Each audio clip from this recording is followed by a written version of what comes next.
And this Sunday, Tatyana Ali stars in an inspirational new movie premiering on Lifetime. It's called Giving Hope, the Nicola Mitchell story, and it's based on a real person, Nicola Mitchell herself. Nicola, seen here working on the film with Tatyana, is an entrepreneur, author, and speaker who has overcome extraordinary obstacles in her life, including a cancer diagnosis and childhood sexual abuse. She put her writing career on hold to start her own nonprofit organization for at-risk young women, and it's called Girls Who Brunch. I want you to know, if these girls or their mothers need to talk to me, need my support, I'm here for them. Nicola, that's a very generous offer, but there's a lot of girls in here today. And I'm sure all of them would like to talk to you. Well, then I'll talk to all of them. It's just not practical. You said I gave them hope, right? More than they ever had. I won't desert them. I'm not gonna give them hope and then just walk away. If they need me, they can reach me. Wow. Okay. So this morning, Tatyana Ali is joining us live to talk about the new movie. And all the things. That was a lot. Good morning, and thank you for being here. Thank you for having me. Good morning. What was it like to watch that for you? I kind of go back to that place. We've had some amazing screenings. One with Black Girls Rock in D.C., and then we had one in Las Vegas, which is Nicola Mitchell's sort of hometown outside of Jamaica, where she was born. And with some of the girls from her organization, Girls Who Brunch. Oh, and, gosh. It's an emotional story. Yeah. So I kind of look away. It is very heavy, but it does reflect real life, because there are real people among us that go through so much trauma and somehow find resilience. I'm always curious with actors, when you have to make up a character in your head, I suppose you go to one place. But when you are portraying and playing a real life person, how do you do that? Did you study her? Did you decide to take a different turn with her? Walk us through that. Well, the process started with reading the script, and that's where I got a real good take of her story, and I emotionally connected to it immediately. Then I got a chance to meet her and work with her and talk with her, and we become friends actually in this process, even during shooting. And I wanted to do her story justice. She's an incredibly powerful woman. She's turned her pain into purpose. And you know, we talk about at-risk girls, at-risk kids, and it's not some kind of magical combination, what our children need to thrive. You know, they need to feel safe. They need real love and care and commitment, and she gives that to them. And so, you know, I wanted to honor her and the girls that she works with all over the world. Thousands and thousands of girls this woman has helped raise. Some have become, you know, some are young women now. Oh my gosh. And she's in the midst of her work. She's right in the middle of it, you know?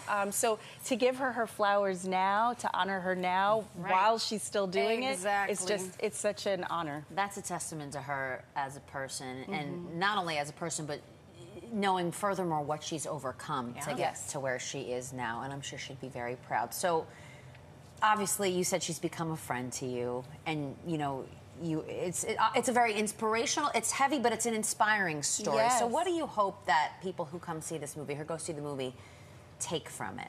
There's a lot to take from it. Her persistence, her tenacity. She does not take no for an answer. Love that. And also, you know, for those of us who have experienced traumas in our life and that kind of pain, there is a way to turn it into power when we are honest. If we can be, I'm not for you, and you know that's on everybody's own time. But something miraculous happens when you share your story, which she does with the girls that she works with. When you share your story of trauma, of pain, it's amazing how all of a sudden you're not isolated. It's like a superpower, that vulnerability, even though it's scary. You're not isolated anymore. That's the only way to really change things. And you don't swallow it. You don't have the shame from it anymore. You know, that feeling, because it's not yours. It's not. It's very powerful and very brave. It really is. It is. I was just reading this morning that healing doesn't have a timeline. It happens for different people, whatever. And, you know, we can't, it's going to happen when it's going to happen, and you just have to be ready for it. That's right. If I could just take a quick turn, because we mentioned at the top, most folks know you. Yes. From the Fresh Prince of Bel-Air.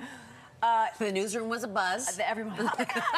I was a buzz that we share the same name. I knew. First of all, where's the fountain of youth that you drink from? I don't Because understand. I need to take a sip. You joined the cast of Bel-Air, the reboot. Yes. You're playing a teacher. I am. To the current Ashley Banks. Oh Which my is God. that trippy or what? It is trippy and amazing. Just being on the Bel-Air Academy set blew my mind. Oh God. And I love the character that they asked me to play. You know, she's a teacher who is sees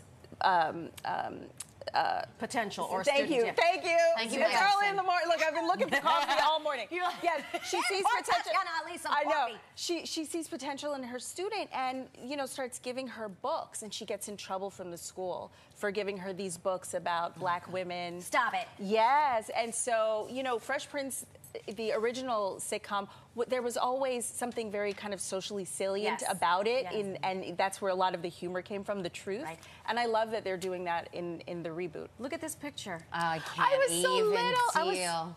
I think I was 10 or 11. Unbelievable. Yeah. I can only imagine that seeing this and working on a reboot of this just insane phenomenon of a show just brings you back. You know, like they say, you see a picture, you smell a smell, or you hear it. So what is it like to now be, do you have any favorite moments that you can compare from the original to the reboot, or is there anything that's the same, or is there anything that's different? Just share with us a little bit of the inside look here. It's just, it's amazing to be a part of something that people care about so much. And it's still relevant. They really do. Yeah, exactly. I mean, you do your work in this world, and you give it your all, and I try to just leave the outcome that's not in my control. That's right. Sure. But to be a part of something that means so much to people, you can never anticipate that. It's just, I think, all of the cast members on the reboot and Fresh Prince, we all have that in common, where we're just like, You're like, Okay. I'm a part of this. You are. Okay. That's right. You are part of something just bigger than yourself. Yeah. Which, how wonderful is Yeah. that? Quickly before we go, we're New York living. Shout out where you're from, your New York's very own, your baby. hometown. Girl. Shout out to North Belmore, Long Island, 516, Sawmill Road Elementary School, Grand Avenue Junior High. What's up? I still see you. I love New you. York's very own, folks. Right here, Tatyana Ali. Excuse me, Tatyana Marisol. Tatyana Marisol Ali. Fantastic. Hermana. Ladies, so Giving Hope, the Nicola Mitchell story airs Sunday at 8 p.m.